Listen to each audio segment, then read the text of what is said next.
Thank you, Brother John. Hindi ko alam kung sino ba yung mali. Yung lyrics ba o yung lyrics? Magandang hapon po sa bawat isa. Magandang hapon po sa bawat isa. Maligamgam na hapon sa bawat isa. Tayo po'y dumako na sa ating isa sa mga pinakamahalagang bahagi ng ating pananambahan, pagkain sa spiritual nating kalusugan. Tayo po'y magsimula sa panalangin. Dakilang Diyos, ang manaming banal, Diyos na makapangyarihan sa lahat, kami po'y nagpupuri at nagpapasalamat sa inyo, Panginoon, sa hapong ito na inyo pong pinagkaloob sa amin na kami bilang sa iglesia ay muli makakalapit sa inyong trono, makapag-aral ng inyong salita. Maraming salamat sa awat biyaya na inyong sa awat biyaya na patuloy na sumasagana sa amin, Panginoon. Salamat sa pribilehiyo nito, Panginoon. Patawad, Panginoon, sa mga pagkakamali, pagkukulang namin sa inyong harapan. Patawad po sa mga kasalanan namin. Nawa, Panginoon, sa aming pag-aaralan po ngayon, sa pagbulay-bulay namin sa inyong salita. Nawa, Panginoon, wala pong ibang may ihayag inyong pangalan lamang po ang may taas kayo namin po kami mapulit masama. Ito po ang magsama dalangin sa pangalan ni Jesus. Amen. Marahil ang ilan sa atin ay fan ng Marvel or napanood na yung movie ng Captain America. No, si Captain America, bago siya naging Captain America, siya ay isang ordinaryong sundalo lamang. Payat, maliit, at mahinang sundalo. Kaya yung mga high-ranking officials ay may doubt kay Captain America during that time. That is why this certain high-ranking official ay nagbato ng blank grenade sa kanila habang nag-training. At ang kanyang thinking, magtatago lang din naman yung mga yan. So binato niya itong bomba, yung mga highly favorites, yung mga talagang pinapaboran nilang tao na maging next Captain America, ay lahat nagtaguan. But itong si Steve Rogers, Captain America, kanyang tinakpan yung bomba. Sinarado niya yung bomba na gamit yung kanyang katawan. Kanyang ginawang shield yung kanyang katawan. Na-amaze itong mga high-ranking officials sa kanyang actions kasi sino ba naman ang biglang tatalon sa granada at tatakpan ito upang wala nang madamay? Ganon na-amaze ang mga high-ranking officials kaya siya ang napili bilang Captain America. And right then and there, si Captain America, bakit niya ginawa yun? He recognized the threat. Alam niya, ni-recognize niya yung magiging damage ng bomba. He recognized the threat. He recognized himself as a good shield to mitigate the explosiveness of the grenade. Na-amaze, yun nga, gaya na sabi natin, na-amaze itong mga high-ranking officials. But if you look at the scripture, there was also a Roman soldier who recognized his own self and he amazed. Hindi na-amaze din, hindi lang ang mga high-ranking official, but even the High King of Heaven. And then I invite you to open your Bibles in Matthew chapter 8, verses 5 to 13. And allow me na basahin ko po ito sa inyo sa ating sariling wika. Matthew chapter 8, verses 5 to 13. Sabi ng salita ng Diyos, pagpasok niya sa Capernaum ay lumapit sa kanya ang isang senturyon na nakikiusap sa kanya at nagsabi, Panginoon, ang aking alipin ay nakaratay sa bahay, lumpok at lubha siyang nahihirapan. Sinabi niya sa kanya, pupuntahan ko siya at pagagalingin. Ngunit sumagot ang senturyon at sinabi, Panginoon, hindi ako karapat-dapat sa iyo na puntahan mo ang aking bahay. Ngunit sabihin mo lamang ang salita at gagaling ang aking alipin. Sapagkat ako ay isang taong nasa ilalim ng otoridad na may mga kawal na nasa ilalim ko. Sinasabi ko sa isa, humayo ka, at siya ay humahayo. At sa iba naman, halika, at siya ay lumalapit. At sa aking alipin, gawin mo ito. At ginagawa nga niya. Nang marinig ito ni Jesus ay namangha siya at sinabi sa mga sumusunod sa kanya, katotohanan sinasabi ko sa inyo, kahit sa Israel man ay hindi ako nakatagpo ng ganito kalaking pananampalataya. Sinasabi ko sa inyo, marami ang manggagaling sa silangan at sa kanluran at mauupong kasalo ni Abraham, Isaac at ni Jacob sa kaharian ng langit. Ngunit ang mga anak ng kaharian ay itatapon sa kadilimang nasa labas. Doon nga ang pagtangis at pagnangalit ng mga ngipin. Sinabi ni Jesus sa centurion, humayo ka na. Mangyayari para sa iyo ayon sa iyong pananampalataya. At gumaling nga ang alipin ng oras iyon. Mga kapatid, ito po ang salita ng Diyos. Pakinggan po natin. Pinamagatan ko po ang ating pag-aaralan o pag-usapan sa hapong ito as pananampalataya ng centurion. The faith of that Roman soldier. We, Christians, should recognize who we are and we should recognize to who we are pointing our faith. Tayo ng mga Kristiyano ay dapat kinikilala natin kung sino ba tayo at kinikilala natin kung kanino ba natin tinutuon ang ating pananampalataya. Now, onting background lamang po. Ano po ba ang konteksto ng ating binasa? At the end of Matthew chapter 4, 4 chapters back, makikita natin that through Christ's crusades, miracles, He was followed by large crowds. Sa madaling salita, dahil naging sikat, naging famous na itong Panginoong Jesucristo, samot-saring tao na, large crowds na ang sumusunod sa Kanya. Kaya when He saw that large crowds have gathered, sa chapter 5, anong ginawa niya? Umakyat siya sa bundok ng Sinai to preach at doon siya nangaral. At yun na po yung ating naririnig o yung sikat na pangaral, if not the most famous teaching in the Bible as the Sermon on the Mount. So from chapter 5 down to chapter 7, yung buong account ng pangaral ng Panginoong Jesucristo sa Sermon on the Mount. And ang ating Sermon on the Mount po ay ating sinisiris sa ating morning devotion every time na ako po ang nakatayo. Kaya on chapter 8, after the Sermon on the Mount, when He came down the mountain, merong lumapit sa Kanya, taong may ketong. At alam natin naman yung konteksto ng mga may ketong noon, walang lunas, walang kagalingan. And I hope and pray na naaalala niyo pa nung pinangaral ko din itong taong may ketong.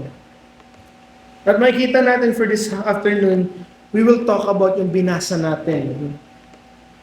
And dalawang bagay lamang po pag-usapan natin. Mabilis lamang po ito. Huwag po kayong mainip at huwag niyo po akong tulugan. Dalawang bagay lamang po. Una, recognition of who we are. At pangalawa, recognition of who Christ is. So dako na po agad tayo sa una para mabilis.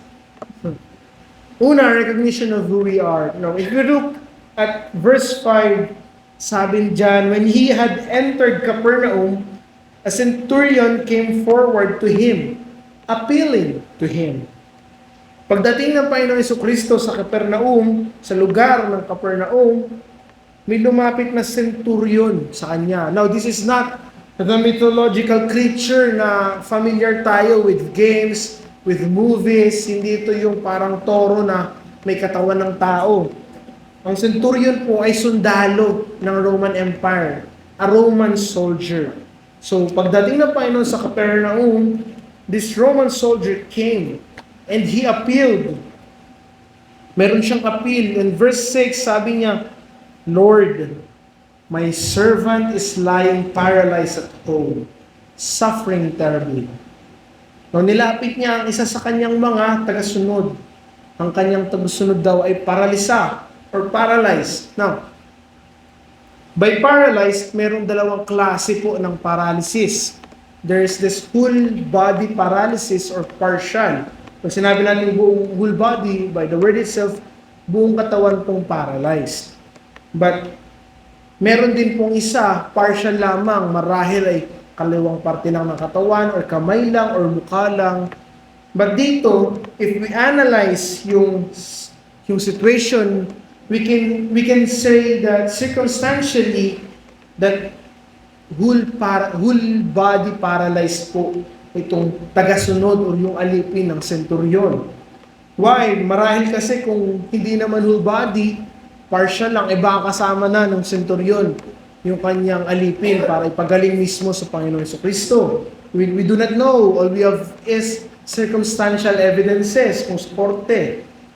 So going back, lumapit nga itong Roman soldier with an appeal na humihingi ng tulong sa ating Panginoong Jesucristo. Pagalingin mo ang aking tagasunod, ang aking alipin na paralisa. At ano ang sabi ng Panginoong Jesucristo sa verse 7? And he said to him, sabi ng Panginoon, I will come and heal him.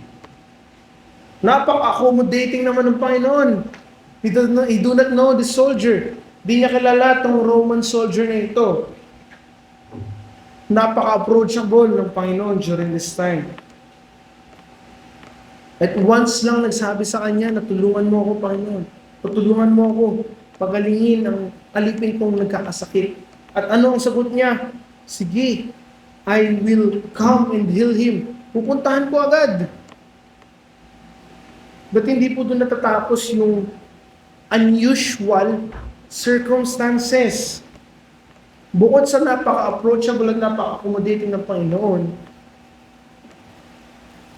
this Roman soldier is a very odd personality as well. But sabi na, lagay muna natin sa konteksto ng verse 8. Ano ang sagot ng Roman soldier when the Lord said, I will come and heal him? Sabi niya, but the centurion replied, Lord, I am not worthy to have you come under my roof. Di ako karapat-dapat na tumuloy ka sa aking bahay, sa aking tahanan. He recognized his own self na hindi siya karapat-dapat para papasukin ng Panginoon sa kanyang tahanan. Noon ang historical context, kung titingnan natin, ano ba ang Roman soldiers? Sila ay kalaban ng Israel. Sila ay kalaban ng mga Hudyo. They are not in good terms with each other. Hindi sila bati. And ano ang Roman soldier? Siya ay hintil. From that fact pa lang, napaka-unusual na, napaka-odd, hindi siya common and walang pride itong Roman soldier when he came to a Jew to ask for help. Pero this Roman soldier, despite that, lumapit pa din siya sa Panginoong Jesucristo. And napakahalaga sa parte niya na nirecognize niya ang kanyang sarili sa harap ng Lord. And ano yung naging recognition niya? Ano yung nakita niya sa sarili niya? Na hindi siya karapat-dapat sa harap ng Diyos. Likewise, bilang mga Kristiyano, bilang mga tao, dapat makita natin na hindi talaga kung ano ba talaga tayo at sino ba tayo sa harap ng ating Panginoong Jesucristo. Tayo ay kalaban ng Diyos. Kung yung Roman soldier ay kalaban ng Israel, tayo ay kalaban ng Diyos dahil sa kasalanan. Dahil tayo ay makasalanan, tayo ay kalaban ng Diyos. That is the reality. That is the truth. That is the situation. Hindi tayo worthy to be saved. Hindi tayo katanggap-tanggap kaya tayo liligtas. Hindi tayo kagaya ng mga pinapangaral ng ibang mga denominasyon na may plano ang Diyos para sa atin. Jeremiah 29:11 lang. Well, totoo. May plano ang Lord para sa atin, pero it's either paradise or lake of fire.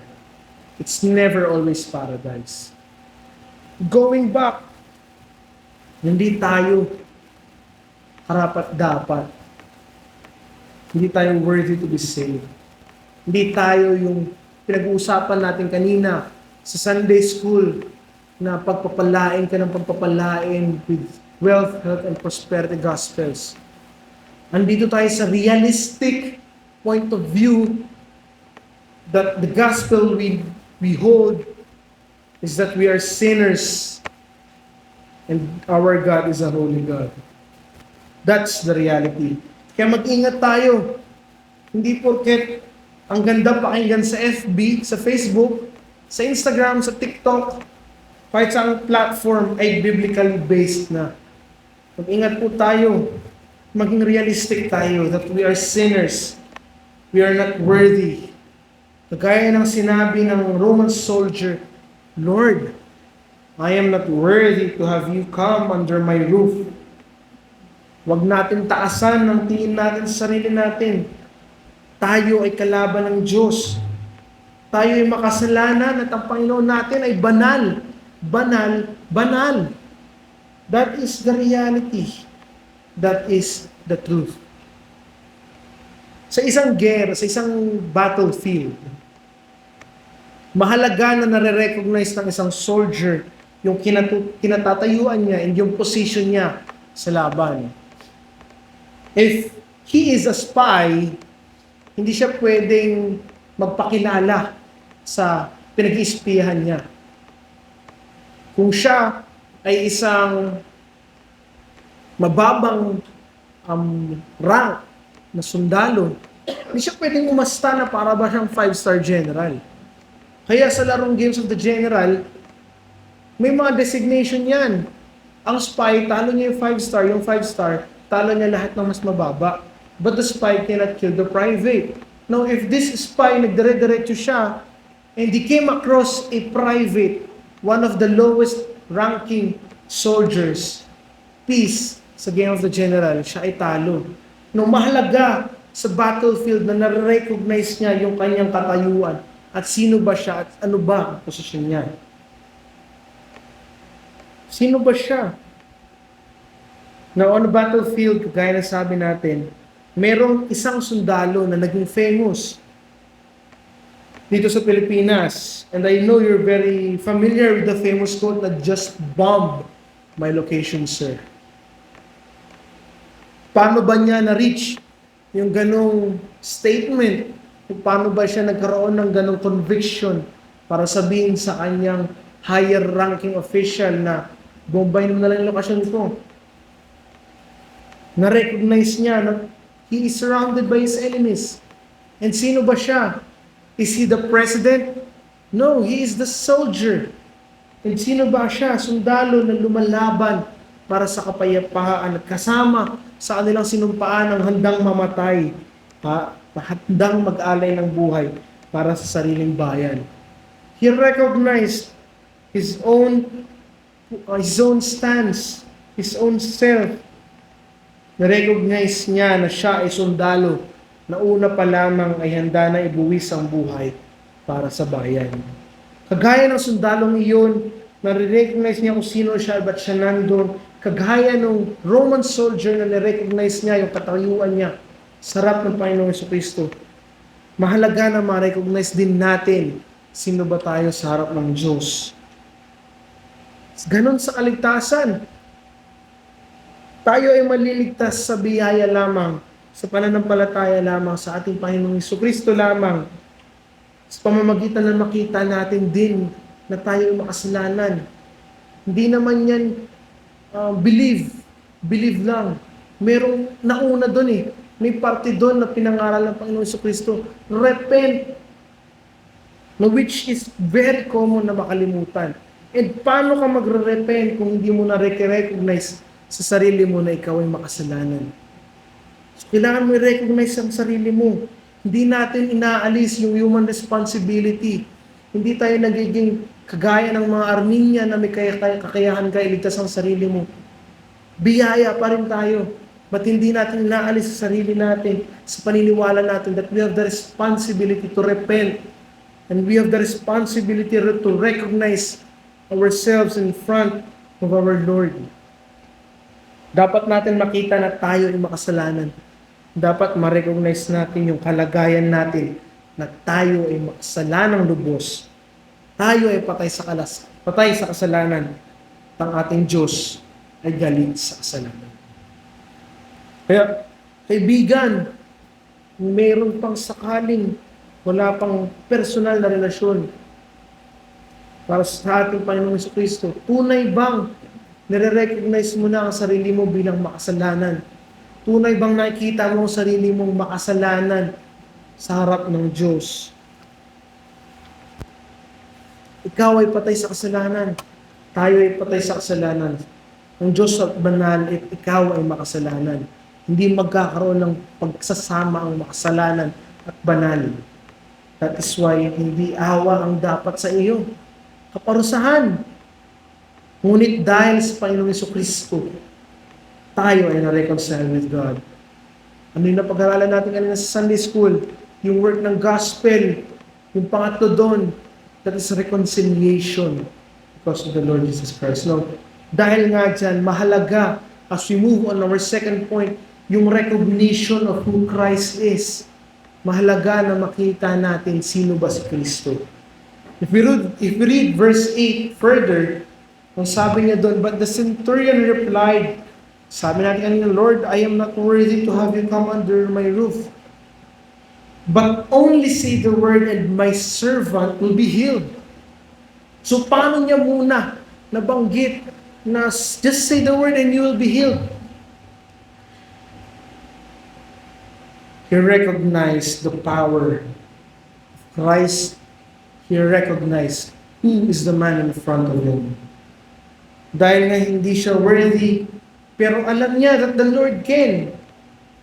Kinikilala nga niya ang Panginoon Jesucristo. Kinikilala niya na by His power, gagaling itong kanyang tagasunod. He recognized Jesus Christ. The authority, the power of Jesus Christ. Kaya sabi on verse 9, nilatag niya, sino ba siya? For I too am a man under authority, with soldiers under me. And I say to one, go, and he goes, and to another, come, and he comes. And to my servant, do this, and he does it. So if we look back sa kanina, itong Roman soldier, hindi lang pala siya Roman soldier. He is an official of the Roman Empire. Opisyalis siya. May mataas na posisyon. May authority siya at meron din siyang pinamumunuan. And yet, this Roman soldier, an enemy of Israel, came and appealed to Jesus Christ. Hindi lang yun, ha? Hindi siya lumapit in hopes na sana mapagaling nitong taong to, ang aking tagasunod o ang aking alipin. No! Siya ay lumapit because he has faith na kaya talagang pagalingin nitong Panginoong Jesucristo ang kanyang tagasunod.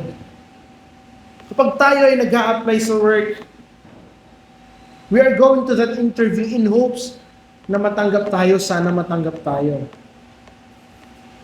Ngunit if you look at this Roman soldier, walang ganun. There were no signs of wavering. There were no signs of doubt. Walang pag-aalinlangan, walang pagdududa. Wala. All he has is that confidence that this man in front of him can heal his servant.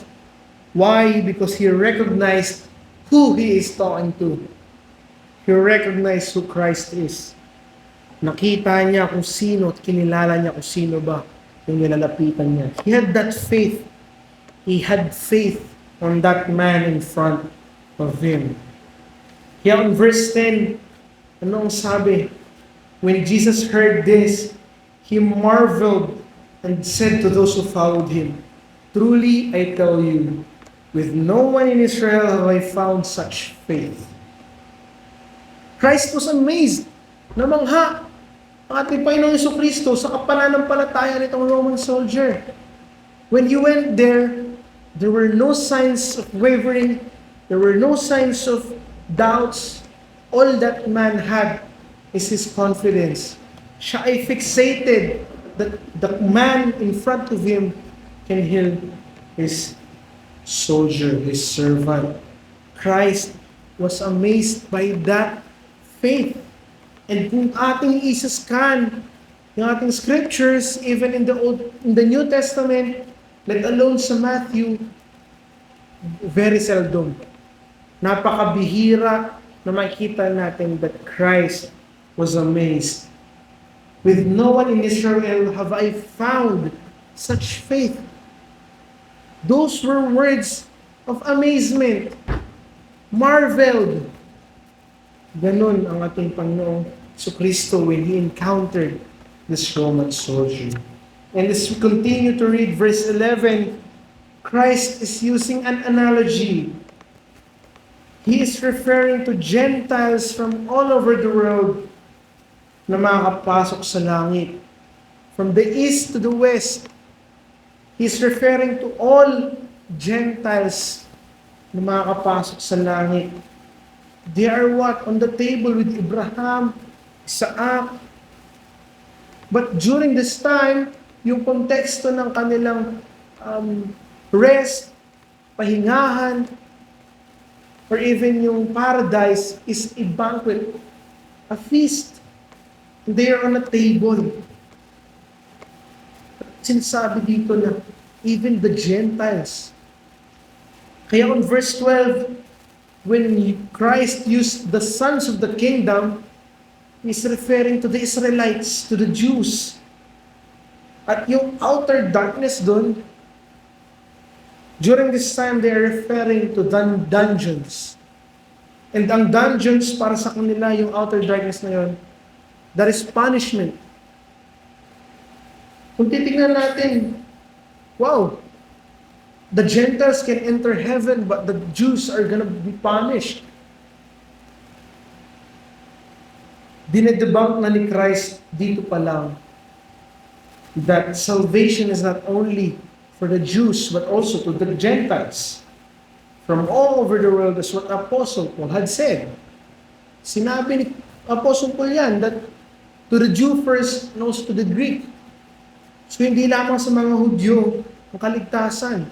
But even Christ mentioned it, na hindi lamang Hudyo ang mga maliligtas. At kagaya nitong Roman soldier, hindi siya Hudyo. Isa siyang Hintil. Isa siyang Gentile. But he had faith. And his faith was enough for Christ to be amazed. Kaya on verse 13, Christ rewarded his faith. Pinagaling niya right then and there yung tagasunod ng Roman soldier. Ano ang hamon? Maging kagaya tayo ng Roman soldier. Let's recognize sino ba talaga tayo sa harap ng Diyos. And let us recognize sino ba si Kristo and sino ba siya sa buhay natin. If the Roman soldier didn't recognize who he is, if the Roman soldier didn't recognize who Christ is, makikita kaya natin itong account na to sa Scripture. Kung hindi na-recognize nitong sundalong ito, kanyang sarili, kung hindi nakita nitong sundalong ito, yung Kristo sa harap niya, magkakaroon kaya tayo ng model to have that genuine, sincere faith and to have confidence on the Lord Jesus Christ.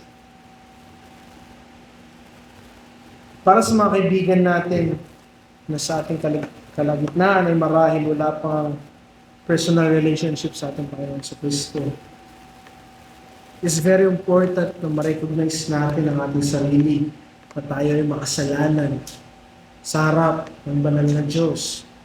Kaya dyan nanggaling din yung famous preaching ng Puritan, sinners in the hands of an angry God. Tayo makasalanan. That is our standpoint. Yan ang ating kinatatayuan. Ang Diyos ay galit sa kasalanan. But, hindi doon natapos. Kung doon lang matatapos, pare-pareho tayo mapupunta lang sa impyerno. But Christ, Jesus Christ came, died on the cross, and rose again on the third day. Christ died to save you, to save me, to save us, to save the church from the bondage of sin. I-recognize natin na tayo ang makasalanan. And i-recognize natin that man in the middle. Nagsisi tayo sa ating mga kasalanan, manampalataya sa ating Panginoon Kristo. Bilang mga Kristiyano, nawa at magkaroon tayo ng ganung pananampalataya, sincere, genuine faith, like that Roman soldier. Naway magkaroon tayo ng ganung marvelous faith towards our Lord Jesus, towards our Lord and Savior Jesus Christ. We must recognize who Christ is and what He had done for us. Even na Kristiyano na tayo, hindi pwede na tumigil na yung pag-recognize natin sa ating Panginoon. As we progress, as we move, as we walk on our faith, hindi dapat nawawala yung recognition sa ating Diyos. Kagaya ng sinabi sa ating Sunday School kanina, lahat ng decision making rooted sa gospel. I remember this kuya, or we can say a mentor of mine. When I reached out to him for his sins I've been committing, isa lang ang sinabi niya, gawin mong motibasyon ang Ebanghelyo ng Panginoon sa Kristo. Make the gospel your motivation when doing things. Pag ginawa mo ba yan, naka-root ka, are you rooted with the gospel?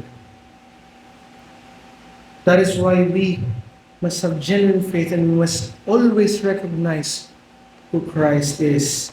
Kung ikaw ay ligtas na, we must have genuine faith because the object of our faith is yung taong namatay sa krus. Na matapos ang 3 araw ay muling nabuhay. Yung taong yun ay namatay para sa atin upang tayo ligtas.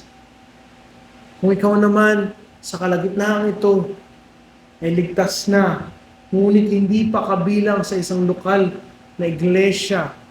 Ang lokal na iglesia ay isang komunidad ng mga Kristiyano, ng mga mananampalataya na nag-recognize ng sarili nila sa harap ng Diyos na sila ay makasalanan at naka-recognize na patuloy na nire-recognize ang Panginoon Jesucristo bilang Panginoon at tagapagligtas.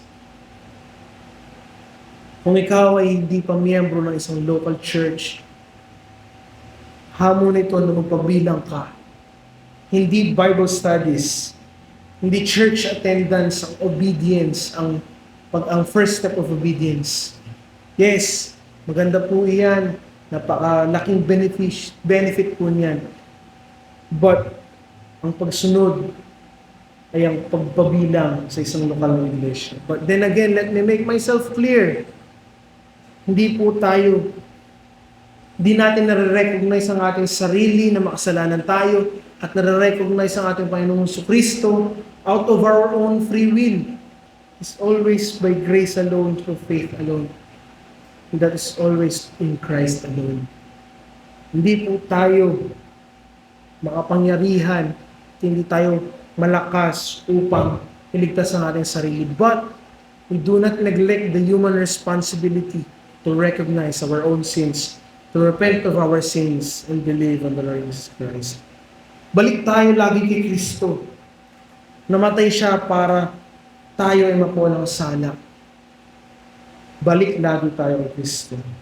We Christians should recognize who we are, and we should recognize to who we are pointing our faith. We should have that sincere, genuine, and marvelous faith to our Lord and Savior Jesus Christ, just like that Roman soldier. Tayo po yung manalangin. Dakilang Diyos, manaming banal Diyos na makapangyarihan sa lahat. Kami po ay nagpupuri at magpapasalamat sa inyo, Panginoon, sa inyong awa at biyaya na nag-enable sa amin na makalapit sa inyo, na ma-recognize namin at makita namin ang aming selflessness, ang aming hopelessness, ang aming pagiging makasalanan, Panginoon. Maraming salamat, Panginoon, dahil sa Panginoong Jesucristo kami ay na-enable to come to your presence. Dalangin po namin, Panginoon, na patuloy niyo nga po aming patawarin sa aming mga kasalanan. Dalangin po namin, na Panginoon, sa pag-aaral namin ay wala pong ibang naman naluwalhati, yung pangalan lamang po ang aming naitaas. Maraming salamat, Panginoon, sa pribileyo ito, sa inyong awat, biyaya na patuloy sa mga salamat. Ito po ang aming samad dalangin sa pangalan ni Jesus. Amen.